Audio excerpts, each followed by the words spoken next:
Hello friends, welcome back to our YouTube channel Best Online Medical Lectures.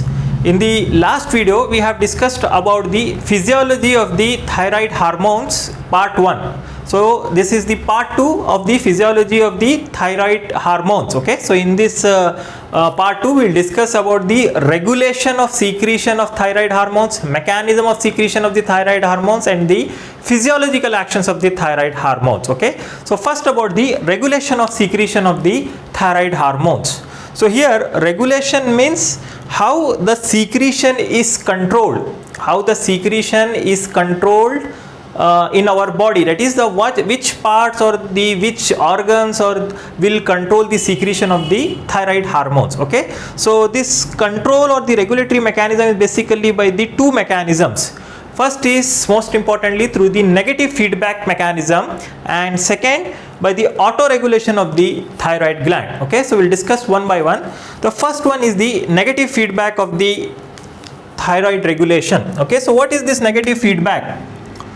So consider this as a thyroid gland. So as you know, thyroid gland will secrete thyroid hormones. So basically the thyroid hormones what we have discussed in the last class is T3 triiodothyronine and T4, also known as thyroxine or tetraiodothyronine. Okay, also calcitonin, we are not discussing about the calcitonin, we are mainly concerned of the thyroid hormone, that is T3 and T4. Okay, so the secretion is controlled by negative feedback mechanism. Okay, how exactly by the negative feedback mechanism? So it is controlled by one more hormone known as TSH, that is the thyroid stimulating hormone, TSH. Okay, so this hormone TSH will stimulate the follicular cells to release T3 and T4 into the blood vessel. Okay, so this thyroid stimulating hormone will stimulate the thyroid gland to release T3 and T4 into the blood vessels or circulation. So this TSH, that is thyroid stimulating hormone, it is secreted by the anterior pituitary gland. So there is one more endocrine gland known as pituitary gland, it is anterior pituitary gland. So from this anterior pituitary gland, this thyroid stimulating hormone or TSH is secreted. Okay, again in turn this TSH is again under the control of one more hormone known as thyroid releasing hormone or simply thyroid releasing factor. Okay, thyroid releasing hormone or thyroid releasing factor, TRH or TRF. Okay, so this thyroid releasing hormone, it is again secreted by hypothalamus, that is in the brain, hypothalamus, that is from the arcuate nucleus of the hypothalamus. TRH, that is thyroid releasing hormone, is secreted. It is basically a tripeptide. Okay, tripeptide. So this TRH will act on the basophil cells of the anterior pituitary gland to secrete the TSH. This TSH will stimulate the follicular cells to secrete the thyroid hormones. Okay, so this is the basic mechanism. So how it is regulated or controlled?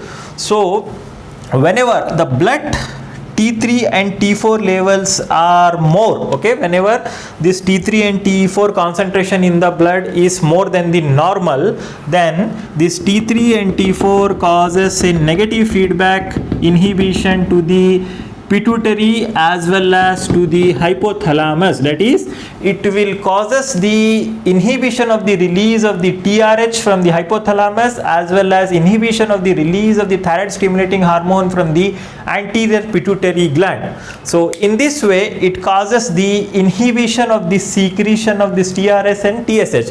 So when this TRH secretion and TSH secretion is decreased, then it will naturally lead to the decrease in the T3 and T4 level. Okay, again, so when it will come back to the normal, then again this inhibition will get this inhibitory effect is abolished, and again TRH will stimulate the TSH hormone, and TSH hormone will secrete the stimulate the thyroid gland to secrete the T3 and T4. Okay, so this is how negative feedback control. Okay, so thyroid hormone secretion is controlled or regulated mainly by the negative feedback mechanism. Now next mechanism is auto regulation. Apart from this negative feedback mechanism, thyroid hormone is also controlled by this autoregulation. So autoregulation by the thyroid gland secretion regulate by food iodine. So autoregulation is mainly by the food iodine. How exactly food iodine?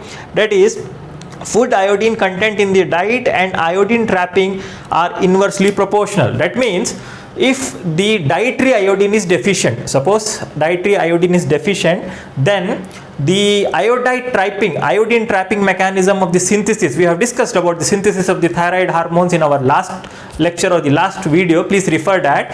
So the process of iodine trapping is decreased when the when the iodine deficient. Okay, so because of that, it will increase, that is inversely proportional. So when the dietary iodine is decreased, then the process of iodine trapping is increased. So because of that increased iodine trapping, the normal thyroid hormone production will be normal. That is, in spite of the low iodine, the thyroid gland will produces the normal thyroid hormones. Okay, this is known as autoregulation. Then conversely means whenever there is increase in the iodine content in the diet, then the iodine trapping is reduced. That is, even if though there is so much iodine, only what is required for the production of the thyroid hormones, that is utilized. Okay, so this is about the autoregulation of the thyroid hormones. Okay, so this is the basic two mechanisms. So after knowing the regulation of the thyroid hormones, okay, this can be a 5 marks question in the university examination for first year physiology MBBS students. Okay, describe the regulation. So you need to describe this by this negative feedback mechanism and also by the auto-regulatory mechanisms. Then comes the mechanism of action of the thyroid hormones. So this thyroid hormones, once it is released into the blood circulation, it will almost act on almost all the tissues of our body. Okay, most of the tissues it will act. So how it will act on the cellular level? It will act on the heart, it will act on the brain, it will act on the lungs, it will act on the kidneys. So how exactly these thyroid hormones will act on these different organs of our body at this cellular level? Okay, so consider this as a target cell. Okay, consider this as a target cell, any cell, cardiac cell or a neuron, that is the brain cell, or a kidney, that is nephron cell, whatever, a typical cell which has a nucleus and other cellular organelles. Okay, so consider this as a target cell on which thyroid hormone will act. So thyroid hormone through the blood circulation will reach to the different tissues. Okay, so how it will act? So this thyroid hormones, so the most potent is T4. Okay, T3 is more potent than T4. T4 will ultimately get converted into T3. Okay, so the T3 is the most potent in action as compared to the T4, that is thyroxine. So this T3 and to some extent to the T4, it will enter the cell. So it will crosses the cell membrane, okay, by a carrier mediated active process. Okay, by some active channels it will enter. Okay, this T3 and T4, mainly T3 and partly T4. T4 also get decarboxylated into T3, that is this thyroid hormone. Then this T3, after entering into the cell, consider this as a nucleus of a cell. Okay, consider as a nucleus of the cell. So this T3 will diffuses into the nucleus of this cell, okay, where it will bind to the thyroid receptors, which are linked to the thyroid regulatory elements of the target DNA molecules. Okay, where ultimately there is a stimulation of the transcription process and ultimately there is a formation of the mRNA. Okay, that is facilitation of the transcription process, and this mRNA, that is the messenger RNA, will causes the increased synthesis of various enzymes and proteins inside the cells, Also, it will increases the sodium potassium ATPase. So this increase in sodium potassium ATPase is very important for the one of the most important action of the thyroid hormone, that is it increases the basal metabolic rate and the body temperature. Okay, so this is how it will increases the enzymes and proteins and also the sodium potassium ATPase. Also it will increases some mitochondria into the cell or mitochondrial enzymes. So because of this, ultimately because of these actions on the target cells, thyroid hormone will exert its actions. Okay, so after knowing the mechanism of action, so let us now discuss about the physiological actions or functions of the thyroid hormones. Okay, so what exactly this thyroid hormones will do on the different target cells or the different tissues of our body, that is the describe the physiological actions of the thyroid hormones. Again, from exam point of view, it can be a 5 marks question, describe the functions of the thyroid hormones. So we'll discuss one by one.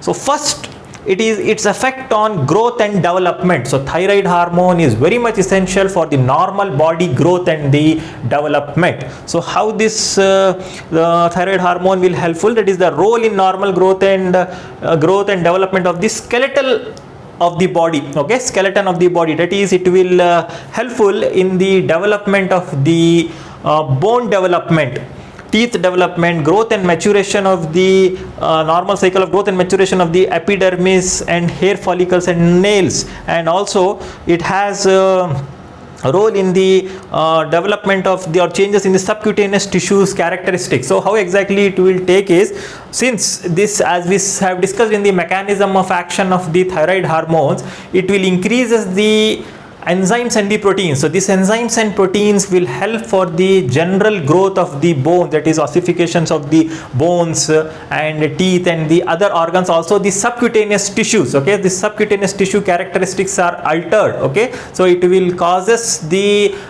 decreased inhibition of the mucopolysaccharide, decreased synthesis of the mucopolysaccharide. So in hypothyroidisms, this there is a increased synthesis of this in the ground substance, and it leads to the edema. So it will alter the subcutaneous tissues also. So first action is on the growth of everything, that is skeletal tissue, bones and other skeletal tissues. Okay, then its role in tissue differentiation and maturation. Okay, this is also very important, tissue differentiation and maturation. So this is this fact is explained by one experiment, that is absence of metamorphosis of tadpoles in the baby frogs after experimental removal of the thyroid gland in tadpoles. So this experimentally from the frog tadpoles. Okay, that is the underdeveloped tadpole, in that thyroid hormone is from that larvae, thyroid gland is removed. So once you remove the thyroid gland, that is the thyroid hormones are not present in the circulation. Okay, so then what happens is, so generally this the frog development, that is from this larvae, that is tadpole, ultimately a adult frog will develop. Okay, adult frog will develop, it has 4 limbs and whatever the other organs. Okay, so ultimately from a basic thing, it will ultimately develop into a adult. Okay, but in the absence of this thyroid hormone,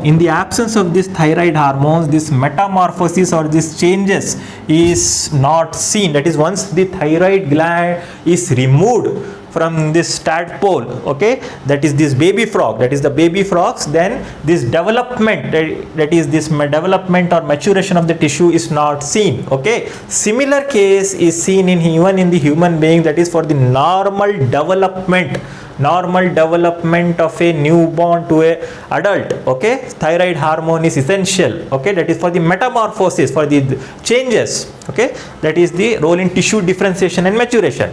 Then secondly, it has also its role in the stimulation of the nervous system. It is role in development of the nervous system. So T3 is necessary for the axonal and dendritic development as well as the normal myelination in the nervous system. So the parts of the central nervous system affected are the cerebral cortex, basal ganglia and internal ear, that is the cochlea, in deficiency of the thyroid hormone. So even for the development of the nervous tissue, that is myelination and development of the neurons, brain cells, that is axons and dendrites, these thyroid hormones are very essential. So this is the first action, that is it helps in the growth of the body and the maturation of the tissues and the nervous system development. Now the second effect, that is its effect on the metabolic rate in general. So thyroid hormone will increases the basal metabolic rate of the body, that is it will increases the heat production in our body. Okay, stimulate the metabolic activities. So how it will increases the basal metabolic rate and metabolism, we have discussed in the mechanism of action in the target cells. It will increases the production of the various enzymes and proteins, and also it will increases the sodium potassium ATPase, okay, that will ultimately leads to the metabolism, increased metabolism due to the sodium transfer across the cell membrane, okay. Then effect of its metabolism, in particular, for example, carbohydrates, fats, proteins. So what it will do to the various metabolism. First, carbohydrate metabolism.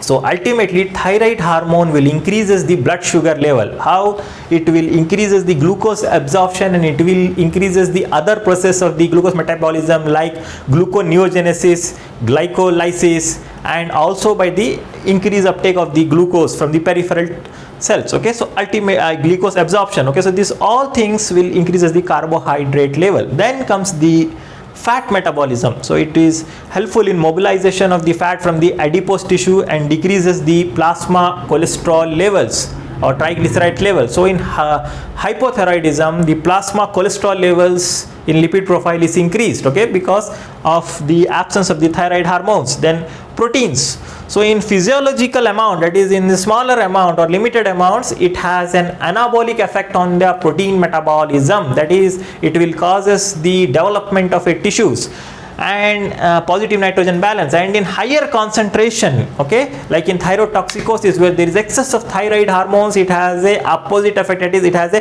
catabolic effect on the proteins, and it has a negative nitrogen balance, and there is a weakness of the muscles.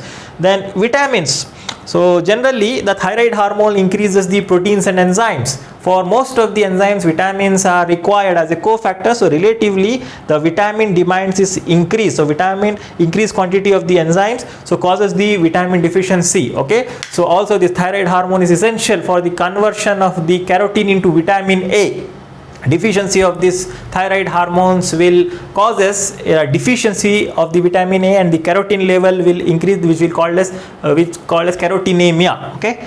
Then its effects on the other parts or other systems of the body, that is the respiratory system, okay. So respiratory effects, it will increases the resting respiratory rate, minute ventilation, and ventilatory response to the hypercapnia and hypoxia. Also it will increases the oxygen carrying capacity by increasing the erythropoietin level, and its direct effects also, okay. Then cardiovascular effect, that is effect on the heart and the blood vessels. So ultimately it will increases the heart rate, it will increases the contractility of the heart, it will increases the blood pressure, okay. So we'll discuss some details about this. So it will causes tachycardia, that is increase in the heart rate, increase in the force of contraction of heart, then increase in the cardiac output. Then blood pressure, systolic blood pressure is increased, and diastolic blood pressure is decreased due to the decrease in the peripheral resistance. Then vasodilatation and increased blood flow to the tissue. So all these effects are either by the direct effect of the thyroid hormones. So direct effect of the thyroid hormones means it will act on the cardiac muscles, and it will increases the second messenger and increases the cardiac output, heart rate, and increases the systolic blood pressure, blood volume, and ultimately the cardiac output, okay. Or indirectly by its role, it's by decreasing the peripheral resistance and increasing the adrenergic response indirectly, okay. So indirectly also it will have its cardiovascular effects. Then its effects on the nervous system. So we have already discussed that thyroid hormone is very much essential for the normal functioning of the nervous tissue, or the normal development of the nervous tissue during the development age, that is especially during the first year of life. Thyroid hormone is very much essential. For example, in deficiency in the first, that is cretinism, okay, cretinism, that can, then the mental retardation can take place due to the lack of these hormones, and due to the F1, what are the effect on the functioning of the nervous system, that is in hyperthyroidism. Then what is seen is that is lack of sleep, irritability, and all, that is excess of thyroid hormones. Whereas in hypothyroidism there is excess of somnolence and lethargy and mental confusion is seen, okay. That's why the thyroid hormone is also required for the normal functioning of the nervous system. Then on the reproductive system, so in males this lack of hormones causes loss of libido, and excess will cause the impotence, okay. So one of the causes of the impotence. And in females, menorrhagia and polymenorrhagia is seen in hypothyroidism, as well as irregular periods and amenorrhea can be seen. So whereas in hyperthyroidism, oligomenorrhea is seen. Okay. Then finally, on other organs like endocrine glands, so like pituitary, adrenocortex and estrogen androgen ratio is increased, whereas parathyroid gland and vitamin D level are decreased, that is its action on the other endocrine glands. Then on the kidney, okay, it will cause us increase in the renal plasma, that is renal blood flow, increase in the glomerular filtration rate. Then also it will cause us the increase in the tubular transport maximum. And also this thyroid gland has a synergistic role with the adrenergic system, okay, that is adrenergic system of our body. Okay, so these are the various functions of the thyroid gland. So today we have discussed about the regulation of the thyroid gland, the mechanism of action of the thyroid gland, and the functions of the thyroid gland. In the next video we will discuss the last part of the thyroid physiology, that is the applied aspect. What will happen if there is increase in the thyroid hormone secretion and there is a decrease in the thyroid hormone secretion, that is hyperthyroidism and hypothyroidism. Okay, thank you, take care.